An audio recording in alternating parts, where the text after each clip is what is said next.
नमस्कार दर्शकों, आप सभी का बहुत बहुत स्वागत है हमारे बेहद ही विशेष कार्यक्रम वैदिक गुरु में। और मैं हूं आपके साथ उपेंद्र कौर। दर्शकों, आज इस कार्यक्रम के माध्यम से हम चर्चा करेंगे वास्तु के बारे में कि आखिर वास्तु क्या है, कैसे यह हमारे जीवन को प्रभावित करता है। बहुत ही विशेष जानकारी आपको आज इस कार्यक्रम से मिलने वाली है, तो कार्यक्रम ध्यानपूर्वक देखिएगा। और यह समस्त जानकारी देने के लिए हमारे साथ स्टूडियो में उपस्थित हुए हैं हमारे बेहद ही खास मेहमान। जी हाँ, हम बात कर रहे हैं वास्तु विशेषज्ञ अंकित जी की। तो आइए सबसे पहले मिलकर उनका स्वागत करें। नमस्कार सर, बहुत बहुत स्वागत है आपका। आपको नमस्कार, और आपके चैनल के माध्यम से आपके सभी दर्शकों को मेरा नमस्कार। जी सर, वैसे तो आज इस कार्यक्रम के माध्यम से मैं वास्तु पर बहुत सारी आपसे जानकारी प्राप्त करना चाहूँगी, लेकिन उससे पहले मैं आपसे जानना चाहूँगी कि आपका वास्तु में इंटरेस्ट कैसे उत्पन्न हुआ, और जब ये इंटरेस्ट उत्पन्न हुआ तो यह विद्या आपने कहाँ से प्राप्त की? इसके पीछे एक बहुत ही रोचक कहानी है।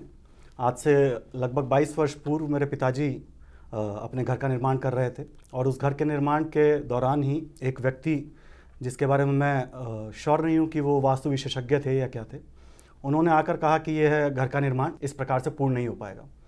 तो उस समय से ही मेरे मन में एक जिज्ञासा उत्पन्न हुई कि किस प्रकार एक व्यक्ति केवल निर्माण के ढांचे को देखकर ये बता सकता है कि यह निर्माण पूर्ण नहीं हो पाएगा। और मेरी उस 22 साल पुरानी दबी हुई जिज्ञासा को फिर से हवा मिली जब मैंने all India institute of occult sciences का नाम सुना। जैसा कि इसका नाम है ऑल इंडिया इंस्टीट्यूट, तो इसका जो डोमेन है वो ऑल इंडिया, अखिल भारत है। और उसी प्रकार इसका जो ज्ञान का डोमेन है वो भी इतना व्यापक है कि यहाँ से मैंने सीखकर बहुत ही गूढ़ विद्या इसको ग्रहण किया। तो बिल्कुल आपके सफ़र के बारे में जानकर बहुत ही अच्छा लगा, लेकिन आपसे सवाल करने से पहले मैं दर्शकों से एक बात कहना चाहूँगी कि यदि आपका भी ऑकल्ट के प्रति इंटरेस्ट है, आप भी यह विद्या प्राप्त करना चाहते हैं, तो ऐसे में आप भी all India institute of occult science Delhi से जुड़ सकते हैं। इस इंस्टीट्यूट से जुड़ने के लिए डिटेल्स लगातार आपको आपकी टीवी स्क्रीन पर दिखाई जा रही है। चलिए इसी के साथ कार्यक्रम में आगे बढ़ते हैं और आज के विषय पर चर्चा करते हैं। जैसे कि आपने कहा कि जब आपके पिताजी अपने घर का भवन का निर्माण कर रहे थे तो उन्हें बहुत ज़्यादा भ्रमित किया गया, और आज के समय की यदि हम बात करें तो वास्तु को लेकर बहुत ज़्यादा भ्रमित किया जाता है। वास्तु के बारे में इसलिए जब भी कोई सुनता है तो वो डर जाता है, भयभीत हो जाता है। तो ऐसे में मैं आपसे जानना चाहूँगी, क्योंकि आप एक वास्तु एक्सपर्ट है, तो वास्तु के बारे में आपसे ज़्यादा जानकारी शायद ही हमें कोई दे पाए। तो ऐसे में सवाल सबसे पहले यही करना चाहूँगी कि वास्तु क्या है? सच में हमें इससे इतना ज़्यादा भयभीत होने की आवश्यकता है? देखिए, आपने बड़ा अच्छा सवाल किया, और मैं इसका जो है 2 भाग में उत्तर देना चाहूँगा। वास्तु सर्वप्रथम क्या है? वास्तु हम लोगों के जो वेद हैं उन वेदों में इसका विवरण मिलता है। अथर्ववेद, स्थापत्य, उपवेद में इसका पूरा विवरण है कि किस प्रकार से निर्माण जो है वो प्रभावित होता है, जो प्राकृतिक ऊर्जाएं हैं। तो हमारा जो वास्तु है पूर्ण रूप से वैज्ञानिक है, और जिसको कि विज्ञान भी मान चुका है। सृष्टि में जो 3 प्रकार की ऊर्जा शक्तियाँ हैं हम लोग भी जानते हैं, सौर ऊर्जा, चुंबकीय शक्ति और हमारी जो गुरुत्वाकर्षण की शक्ति है। इन 3 ऊर्जाओं से हम लोग प्रभावित होते हैं। इन 3 ऊर्जाओं को हम लोग ध्यान में रखते हुए हमारे जो 5 महाभूत तत्व हैं, धरती, जल, अग्नि, वायु और आकाश, इनके अनुसार जब हम लोग निर्माण करते हैं तो हमारा उद्देश्य केवल इतना ही होता है कि हम अधिक से अधिक मात्रा में सकारात्मक ऊर्जा को केंद्रित कर पाएँ, अपने पास रख पाएँ, जिससे कि हमारा स्वास्थ्य ठीक रहे और हम लोग उन्नति प्राप्त कर सकें। तो जैसा कि मैंने आपको बताया, हम लोग केवल ऊर्जा पर फोकस करते हैं, तो कहीं भी यहाँ पर डर या भय का कोई स्कोप नहीं है। वास्तु का एकमात्र उद्देश्य केवल इतना है कि मानव जीवन को किस तरह हम लोग जो है वो सुकून, सहूलियत और उन्नति प्रदान कर सकें। बिल्कुल, यह हमने बहुत अच्छे से जाना कि वास्तु क्या है, लेकिन अगर वास्तु की बात की जाए तो यह कैसे हमारे जीवन को प्रभावित करता है और कितना प्रभाव हमारे जीवन में वास्तु का हो सकता है? बहुत अच्छा। जैसा देखिए, मैंने आपको बताया कि हम लोग जो है हमारे जीवन को चलाने के लिए हमें प्राकृतिक शक्तियों का सहारा लेना पड़ता है, और वास्तु हमारा पूर्ण रूप से उन्हीं शक्तियों पर आधारित है। कैसे हम लोग उनको केंद्रित कर सकते हैं? तो निश्चित रूप से वास्तु का जो प्रभाव है वो व्यापक है, और परंतु मैं ये कहना चाहूँगा कि सर्वे सर्वा नहीं है। इंसान का जन्म, इंसान के कर्म, इंसान के पूर्व जन्म के प्रारब्ध, इस सब का भी मनुष्य जीवन पर प्रभाव पड़ता है, परंतु वास्तु की भी उसमें एक अहम भूमिका है। बिल्कुल, हम अक्सर ना वास्तु दोष के बारे में सुनते हैं। जब भी हम वास्तु दोष के बारे में सुनते हैं तो थोड़ा सा डर लगने लग जाता है, और ऐसे ही दोष कई प्रकार के होते हैं, हमने यह भी सुना है। तो ऐसे में वास्तु दोष की यदि हम पर्टिकुलरली बात करें तो ऐसे में वास्तु दोष क्या है, क्या सच में इससे इतना डरने की आवश्यकता है, और कैसे यह हमारे जीवन को प्रभावित करता है? देखिए, जैसे मैंने शुरू किया, मैं पुनः इस बात को कहना चाहूँगा कि वास्तु का कदापि उद्देश्य जो है आम जीवन को डराना नहीं है। वास्तु में हम लोग जब पहले ही सुनते हैं, हम लोग दोष दोष दोष, केवल दोष पर ही अपना ध्यान केंद्रित करते हैं, परंतु सच्चाई ये नहीं है। परंतु अभी जो आपका सवाल है कि वास्तु दोष क्या है, मैं बताना चाहूँगा कि वास्तु दोष जैसा कि निर्माण से संबंधित है, और निर्माण के बारे में जब हम लोग सोचते हैं तो सबसे पहले हमारे दिमाग में आता है कि निर्माण हमें किस भूमि पर करना है। तो जब हम भूमि की बात करते हैं तो जो पहला दोष है वो भूमि दोष है। उसके बाद हमने जो भूमि है वो भूमि हमारी किस क्षेत्र में है, उसके आसपास क्या है। संक्षिप्त में उसको एक शब्द में कहूँ तो वातावरण दोष। दूसरा दोष वातावरण दोष है। और फिर उस भूमि पर हम लोग अपनी आवश्यकता के अनुसार निर्माण करते हैं। उस निर्माण को किस प्रकार करना चाहिए, किस दिशा में क्या बनाना चाहिए। तीसरा दोष निर्माण दोष। ये 3 दोष हमारे वास्तु में कहे गए। बिल्कुल, 3 प्रकार के दोष आपने हमें बताया कि भूमि दोष, वातावरण दोष और निर्माण दोष। इसके बारे में ज़रूर मैं आपसे जानना चाहूँगी, लेकिन दर्शकों मैं आपसे कहना चाहूँगी कि आज इस कार्यक्रम को आप बहुत ही ध्यानपूर्वक देखिए, क्योंकि आज इस कार्यक्रम में हम आपको जानकारी प्रदान कर रहे हैं वास्तु के बारे में कि वास्तु क्या है, कैसे यह हमारे जीवन को प्रभावित करता है, किस तरीके से वास्तु दोष से बचा जा सकता है, और आगे चलकर भी कार्यक्रम में हम आपको बहुत ही महत्वपूर्ण जानकारी देने वाले हैं। इसी के साथ साथ मैं आपसे कहना चाहूँगी कि यदि आपका भी ऑकल्ट में इंटरेस्ट है, आप भी यह विद्या प्राप्त करना चाहते हैं, चाहे आप टैरो कार्ड रीडर बनना चाहते हैं, चाहे आप न्यूमरोलॉजिस्ट बनना चाहते हैं, चाहे आपकी रुचि वास्तु शास्त्र में है, या फिर आप वैदिक ज्योतिष सीखना चाहते हैं, यानी कि ज्योतिष से जुड़ी कोई भी विद्या यदि आप प्राप्त करना चाहते हैं, तो ऐसे में all India institute of occult science Delhi से आप जुड़ सकते हैं। इस इंस्टीट्यूट से आप इनकी वेबसाइट के माध्यम से भी जुड़ सकते हैं, या अन्य विकल्प क्या हो सकते हैं, इसकी अधिक जानकारी आप डिटेल्स के माध्यम से प्राप्त कर सकते हैं, जो डिटेल्स लगातार आपको आपकी टीवी स्क्रीन पर दिखाई जा रही है। चलिए इसी के साथ कार्यक्रम में आगे बढ़ते हैं। यहाँ पर कार्यक्रम में मैं आगे बढ़ूंगी तो ऐसे में सवाल उत्पन्न करना चाहूँगी मैं यह कि जैसे कि आपने बताया कि 3 प्रकार के दोष होते हैं, तो मान लीजिए जैसे भी हम कोई भूमि लेने जाते हैं, वैसे तो आजकल फ्लैट सिस्टम चल रहा है, हम फ्लैट बने बनाए घर ले लेते हैं, तो ऐसे में मान लीजिए कोई जड़ से मकान लेने जा रहा है, सबसे पहले भूमि का चयन करने जा रहा है, लेकिन वो भूमि दूषित है उसके लिए और उन्होंने परचेज कर ली। अब ऐसा तो है नहीं वो वापस कर देंगे उनको, तो ऐसे में उसके लिए क्या कुछ उपाय हो सकते हैं कि जिससे भूमि दोष से बचा जा सके। और एक और सवाल, भूमि दोष की जब हम बात करते हैं तो यदि भूमि दोष है तो ऐसे में कौन कौन सी समस्याओं का सामना करना पड़ सकता है? बिल्कुल आपने सही बात कही कि जैसे ही व्यक्ति जो है अपने निर्माण के लिए भूमि का क्रय करने जाता है, तो उसी समय से जैसे ही भूमि का क्रय होता है वैसे ही उस भूमि के जो वास्तु की उसमें अच्छाइयाँ हैं या उसमें कुछ कमियां हैं, वो विकार हैं, तो उसका प्रभाव मनुष्य के जीवन पर आना शुरू हो जाता है। भूमि पर आपने पूछा कि उसमें क्या क्या किस प्रकार के दोष हो सकते हैं। देखिए, कई प्रकार के दोष भूमि पर हम लोग जो है वास्तुशास्त्र में पढ़ते हैं। विशेष रूप से मैं आपको बताना चाहूँगा कि भूमि का जो आकार है, उसकी शेप है, उसके भी अलग अलग प्रभाव जो है मनुष्य जीवन पर पड़ते हैं। दूसरा, उस भूमि के आसपास क्या है, क्या कोई नदी नाला है, क्या कोई बड़े प्लॉट्स हैं, या फिर उसके आसपास कोई सिनेमा घर है, कोई थाना है, कचहरी है, अस्पताल है, मंदिर है। इस सब का भी उस भूमि को क्रय करने वाले व्यक्ति के जीवन पर प्रभाव पड़ता है। इसके साथ साथ भूमि के आसपास के वातावरण के बाद जो मैंने आपको बताया था भूमि दोष, उसमें भूमि के अंदर मिट्टी जो है वो मिट्टी की किस प्रकार की है, वो मिट्टी पथरीली है, रेतीली है, या फिर ऊंची नीची है, दरारों वाली है, इन सब चीज़ों का भी प्रभाव मनुष्य के जीवन पर वास्तु के माध्यम से पड़ता है। चलिए, बहुत अच्छे से आपने हमें समझाया कि कैसे जो है हमारे जीवन में समस्या उत्पन्न हो सकती है यदि भूमि में दोष है। लेकिन एक सवाल मैं करना चाहूँगी, जब भी हम किसी दोष के बारे में सुनते हैं, सिर्फ वास्तु की बात नहीं कर रही, अन्य चीज़ों में भी जब हम सुनते हैं, जैसे हम अपनी कुंडली का आंकलन करवाते हैं तो भी हमें कुछ दोषों के बारे में पता चलता है। तो ऐसे में कुछ विशेषज्ञ जो है हमें पूजा के बारे में बता देते हैं कि पूजा पाठ इत्यादि कीजिए। तो ऐसे में यदि हम वास्तु की बात करें और दोष उत्पन्न हुए हैं, तो ऐसे में यदि हम प्रतिदिन पूजा भी करते तो क्या दोष का निवारण संभव है उससे? देखिए, मैं बताना चाहूँगा कि प्रतिदिन जो हम लोग पूजा करते हैं वो एक बहुत ही अच्छी प्रथा है, सभी को प्रतिदिन पूजा करनी चाहिए, परंतु उस पूजा का उद्देश्य जो है वो आत्मिक स्वयं की शांति है। हम लोग इस समय जो चर्चा कर रहे हैं वो वास्तु दोष की चर्चा कर रहे हैं। तो उसका प्रभाव, प्रतिदिन की पूजा का प्रभाव वास्तु के जो दोष हैं उनकी शांति पर नहीं पड़ता है। वास्तु दोष की शांति के लिए हमें, अगर हमारा घर पूर्व से निर्मित हो गया है तो वास्तु पूजा का उल्लेख जो है वो हमारे शास्त्रों में मिलता है, जिसका कि अलग अलग कई ऐसे समय हैं मनुष्य के जीवन में जब वास्तु पूजा करनी चाहिए। विशेष रूप से अगर मैं घर के निर्माण की बात करूं तो गृह आरंभ, गृह प्रवेश और मुख्य द्वार के निर्माण के समय, इन 3 समय पर विशेष रूप से वास्तु पूजा का उल्लेख हमारे शास्त्रों में किया गया। चलिए, बहुत अच्छे से आपने इस बारे में जानकारी दी। जब आपने समय के बारे में कहा ना, तो एक सवाल मन में उत्पन्न हुआ, क्या वास्तु में भी मुहूर्त का कुछ विशेष महत्व बताया गया? और इसी के साथ एक सवाल मैं आपसे करना चाहूंगी। मान लीजिए कई बार ना हम ऐसी बात सुनते हैं कि अरे हमने ना सही घड़ी में यह कार्य नहीं किया, या हमारे पैर जो है ना इस घर में सही समय पर नहीं पड़े।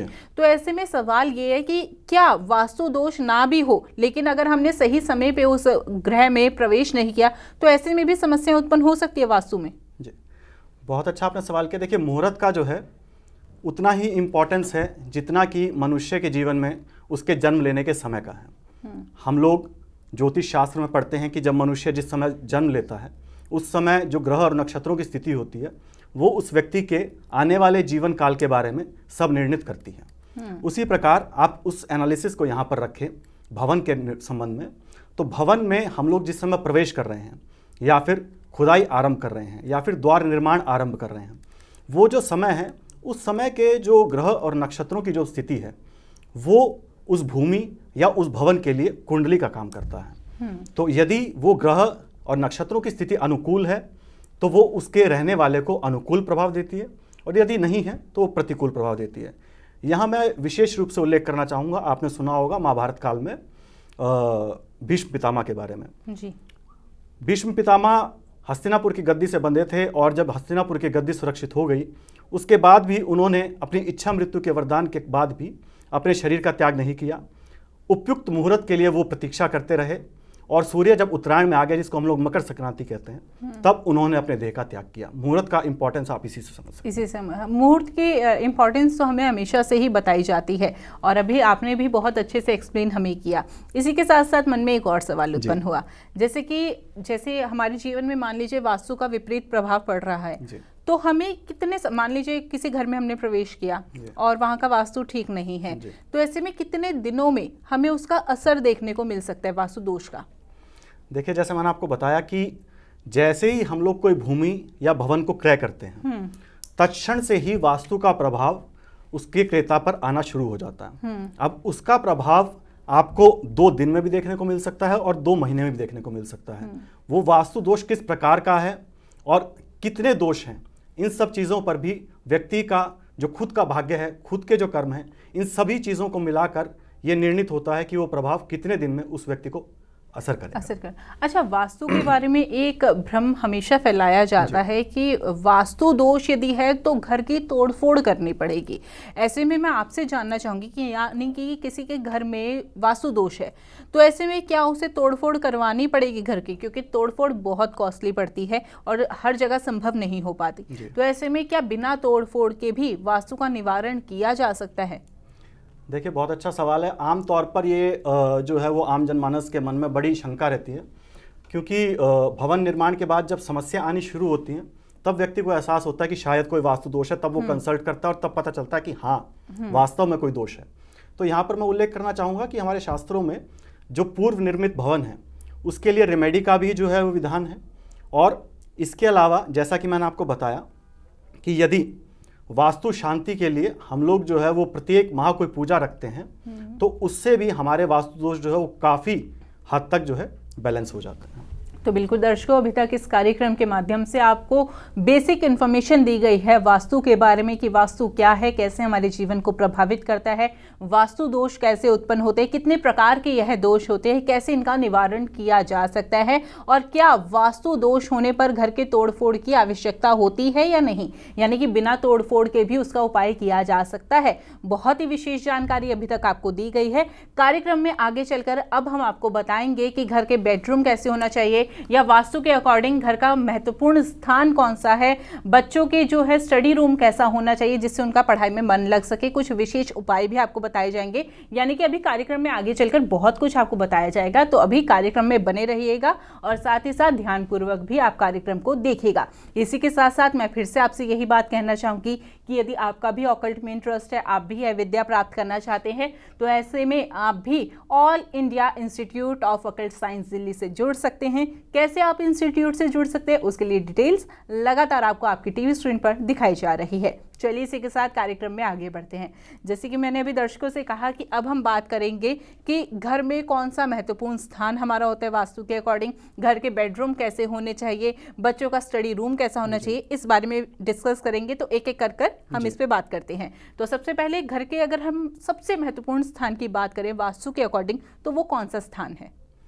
देखिए, वैसे तो वास्तु के अनुसार पूरा निर्माण ही जो है करना चाहिए, परंतु यदि मुख्य रूप से देखा जाए तो भवन के अंदर पूजा घर, रसोई घर, शयन कक्ष और बच्चों के कक्ष, ये मैं समझता हूँ कि अत्यंत महत्वपूर्ण है। चलिए, हमने यह तो जान लिया कि शयन कक्ष, पूजा कक्ष और किचन सब कुछ इंपॉर्टेंट है, यानी कि घर बेसिकली सब कुछ ही इंपॉर्टेंट स्थान है हमारे।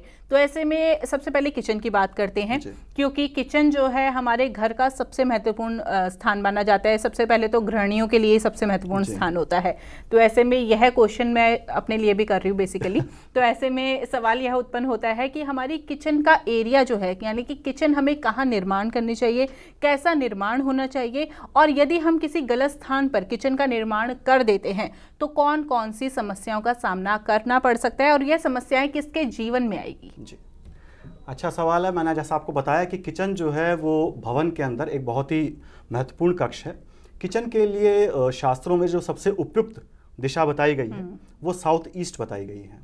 साउथ ईस्ट को हम लोग जो है वो आग्नेय कोण बोलते हैं, इसलिए जो है यहाँ पर किचन बनाने का महत्व बताया गया।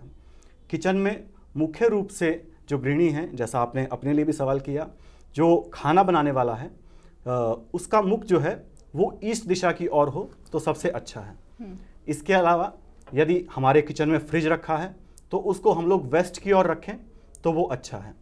इसके अलावा जो हमारे इलेक्ट्रिकल एप्लियंसेस हैं, मिक्सर है, जूसर है, उन सब को हम लोग किचन में साउथ ईस्ट की दिशा में रखें तो वो अच्छा है। किचन शौचालय के आसपास ऊपर नीचे नहीं होनी चाहिए। इसके अलावा जो हमारे जल का स्रोत है वो भी हम लोग वेस्ट या नॉर्थ दिशा में रख सकते हैं। और हमारा जो सामान है, जो स्टोरेज का सामान है, या फिर हम लोग जो किचन में अलमीरा, वार्डरोब जो बनाते हैं वो हम लोग साउथ या वेस्ट की वॉल पर बना सकते हैं। तो इस प्रकार यदि हम निर्माण करते हैं तो मैं मानता हूं कि किचन से ना केवल पूरा घर, उसके सभी मेंबर्स स्वस्थ रहेंगे और बल्कि स्वस्थता के साथ साथ वो लोग उन्नति प्राप्त करेंगे, ऐसा मेरा मानना है। अच्छा, एक सवाल मैं यहाँ पर आपसे करना चाहूँगी कि यदि किसी के घर में किचन गलत स्थान पर है, यानी कि किचन का इस स्थान पर होना सबसे ज़्यादा गलत माना गया है, वो कौन सा स्थान है वास्तु के अकॉर्डिंग और कितनी बड़ी समस्या क्रिएट हो सकती है? देखिए, सबसे जो अनुपयुक्त स्थान है वो नॉर्थ वेस्ट की दिशा में बनाना माना गया है। नॉर्थ वेस्ट की दिशा जो है वो वायव्य कोण है और ऐसा कहा गया है कि उस दिशा में बनाने से हानि, धन हानि, मेंटल पीस की हानि के अलावा फायर एक्सीडेंट्स की भी संभावना घर में होने की रहती है। चलिए, किचन के बारे में तो हमने बहुत अच्छे से जान लिया कि किचन के लिए सबसे उपयुक्त स्थान कौन सा है, कैसा हमारा किचन होना चाहिए।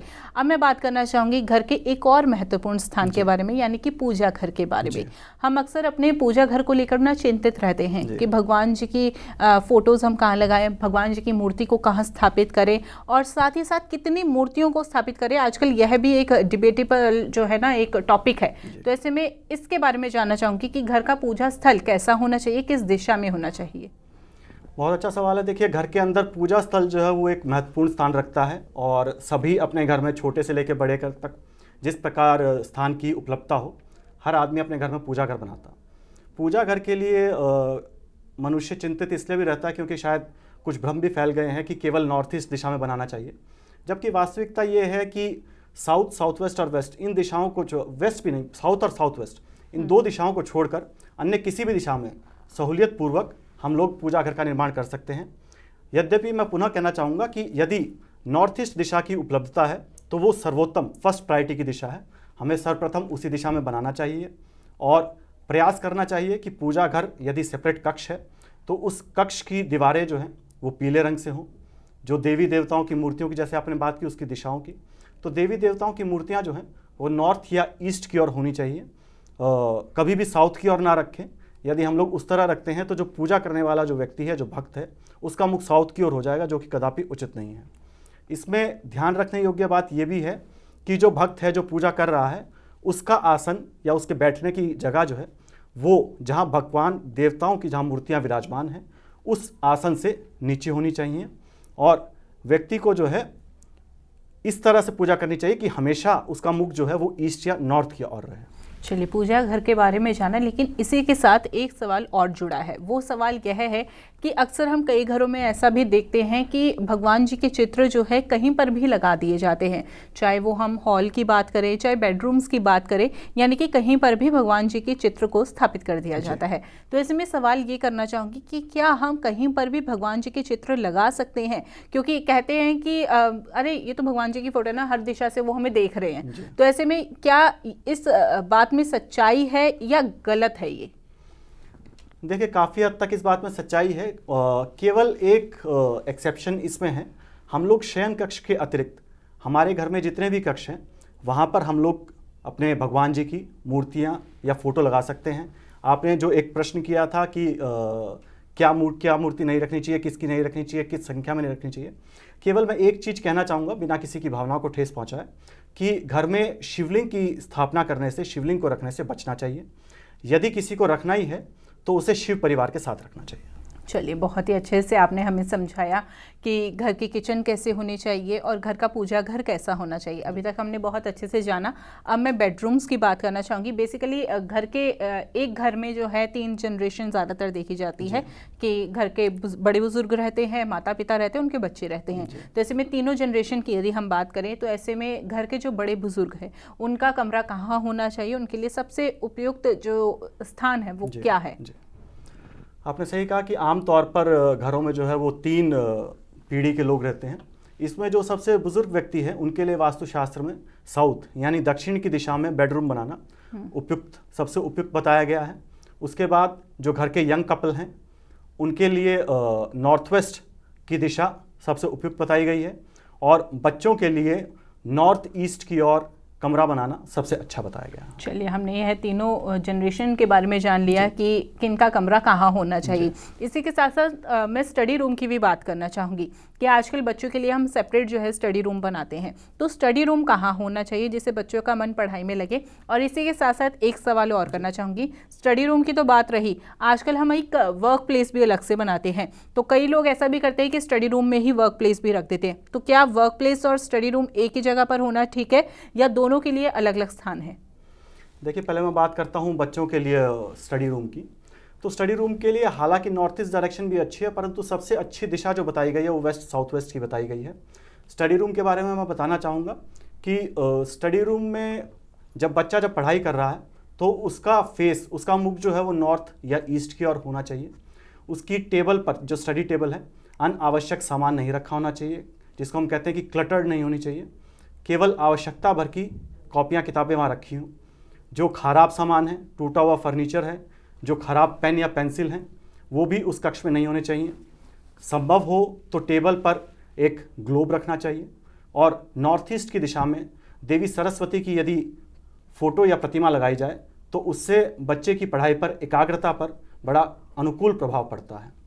बिल्कुल। तो देखिए दर्शकों, अभी तक इस कार्यक्रम के माध्यम से आपने जान लिया है कि वास्तु कैसे हमारे जीवन को प्रभावित करता है, घर में किसका स्थान कहाँ होना चाहिए, घर की किचन कहाँ होनी चाहिए, साथ ही साथ घर में पूजा स्थल कहाँ होना चाहिए, बेडरूम्स कहाँ होने चाहिए। मतलब बहुत ही विशेष जानकारी अभी तक आपको इस कार्यक्रम के माध्यम से दी गई है, तो बातों का ध्यान आप ज़रूर रखिएगा। इसी के साथ साथ यदि आप भी ऑकल्ट में इंटरेस्टेड है, यह विद्या प्राप्त करना चाहते हैं, तो all India institute of occult science Delhi से आप जुड़ सकते हैं। इस इंस्टीट्यूट से कैसे जुड़ा जा सकता है उसके लिए डिटेल्स लगातार आपको आपकी टीवी स्क्रीन पर दिखाई जा रही है। चलिए इसी के साथ कार्यक्रम में आगे बढ़ते हैं। अब यहाँ पर ना कुछ डेकोरेशंस की बात करना चाहूँगी। अभी तक हमने बहुत अच्छे से जान लिया पूजा घर के बारे में, किचन के बारे में, बेडरूम्स के बारे में, स्टडी रूम के बारे में, मतलब ऑलमोस्ट हमने बता दिया है, लेकिन अब सवाल करना चाहूँगी कि डेकोरेशन भी एक हमारे घर का महत्वपूर्ण भाग है, तो ऐसे में घर की डेकोरेशन हम कैसी करें? और एक ही साथ में यह भी सवाल करना चाहूँगी कि आजकल डेकोरेशन में जो है हम प्लांट्स का बहुत यूज़ करते हैं, तो ऐसे में प्लांट्स के लिए भी क्या एक सुनिश्चित स्थान है वास्तु में? देखिए, स्थान की उपलब्धता के हिसाब से हमें जो है वो अपने घर में पेड़ पौधे अवश्य लगाने चाहिए। इसमें जो जनरल अगर मैं बात करूं तो फलदार वृक्ष जो है वो घर के प्रांगण में लगाने से बचना चाहिए। जो छोटे पौधे हैं उन्हें हम लोग जो है वो नॉर्थ ईस्ट की दिशा में लगाएं, अच्छा है। और जो बड़े पेड़ हैं जो कि छायादार हैं या फिर नॉर्मल छोटे पौधों से बड़े हैं, उन्हें हम लोग साउथ वेस्ट की ओर लगाएं तो वो अच्छे प्रभाव देते हैं। साथ ही ब्रह्म स्थान जिसको हम लोग कहते हैं, जो कि घर का सेंट्रल पार्ट होता है, हम लोगों ने पुराने समय में भी देखा है, जिसको हम लोग आंगन कहते थे, वहाँ पर सेंटर में यदि तुलसी जी रखी जाएं तो वो बड़े ही पॉजिटिव एनवायरनमेंट और पॉजिटिव रिजल्ट्स वहाँ पर रहने वालों को देते हैं। बिल्कुल, यहाँ पर मैं घर के पेंट की भी बात करना चाहूँगी। पेंट को लेकर अक्सर लोग कंफ्यूज रहते हैं कि घर में कैसा रंग करवाया जाए, तो ऐसे में वास्तु की यदि हम बात करें तो क्या रंगों का भी महत्वपूर्ण स्थान है वास्तु में? और अगर है तो हमारे घर का जो रंग है वो कौन से कलर का होना चाहिए? देखिए, रंगों का निश्चित रूप से महत्वपूर्ण स्थान है। जैसा कि अभी हम लोग जब पूजा घर की बात कर रहे थे तो मैंने बताया था कि संभव हो तो पूजा घर की दीवारों को हम लोगों को हल्के पीले रंग से रंगवाना चाहिए। साथ ही यदि जो मैंने बताया कि पूजा घर के आसपास शौचालय स्नानागार नहीं होना चाहिए, तो उसी के विपरीत शौचालय और स्नानागार की जो दीवारें हैं वो पीले रंग से नहीं रंगवानी चाहिए। साथ ही जो बाकी का जो घर है वहाँ पर हम लोग अपनी सुविधा अनुसार, इच्छा अनुसार रंग करा सकते हैं। प्रेफरेबल ये है कि हम लोग light colours, light pastel colours को कराएं, तो वो एक पॉजिटिविटी जनरेट करते हैं, जिससे कि वहाँ पर रहने वाले, वास करने वाले व्यक्तियों के मन में बड़ा ही अनुकूल प्रभाव पड़ता है। तो बिल्कुल दर्शकों, आपने बहुत ही विशेष जानकारी आज इस कार्यक्रम के माध्यम से प्राप्त की है कि वास्तु कैसे हमारे जीवन को प्रभावित करता है, साथ ही साथ रंगों का भी कितना महत्व है वास्तु में, और वास्तु दोष को कैसे दूर किया जा सकता है। बहुत ही विशेष जानकारी आपको आज इस कार्यक्रम के माध्यम से दी गई है, तो बातों का ध्यान आप ज़रूर रखिएगा। कार्यक्रम के अंत में हम आपसे कुछ विशेष टिप भी साझा करेंगे, लेकिन उससे पहले मैं दर्शकों से एक बात कहना चाहूँगी कि यदि आपका भी ऑकल्ट में इंटरेस्ट है, आप भी यह विद्या प्राप्त करना चाहते हैं, चाहे कोई भी विद्या क्यों ना हो, जैसे कि वैदिक ज्योतिष आप प्राप्त करना चाहते हैं विद्या, या फिर आप न्यूमरोलॉजिस्ट बनना चाहते हैं, या फिर आप वास्तु एक्सपर्ट बनना चाहते हैं, या फिर आप टैरो कार्ड रीडर बनना चाहते हैं, फेस रीडर बनना चाहते हैं, यानी कि कोई भी ज्योतिष शास्त्र से जुड़ी विद्या प्राप्त करना चाहते हैं, तो ऐसे में all India institute of occult science Delhi से आप जुड़ सकते हैं, जहां पर आपको प्राप्त होंगे बेहतरीन टीचर्स जो आपको अच्छे से गाइड करेंगे, आपको अच्छे से शिक्षा प्रदान करेंगे। तो यदि आप अधिक जानकारी प्राप्त करना चाहते हैं, इस इंस्टीट्यूट से जुड़ना चाहते हैं, तो डिटेल्स लगातार आपको आपकी टीवी स्क्रीन पर दिखाई जा रही है। चलिए इसी के साथ कार्यक्रम में आगे बढ़ते हैं। यहाँ पर कार्यक्रम के अंत में मैं कुछ विशेष टिप आपसे लेना चाहूँगी।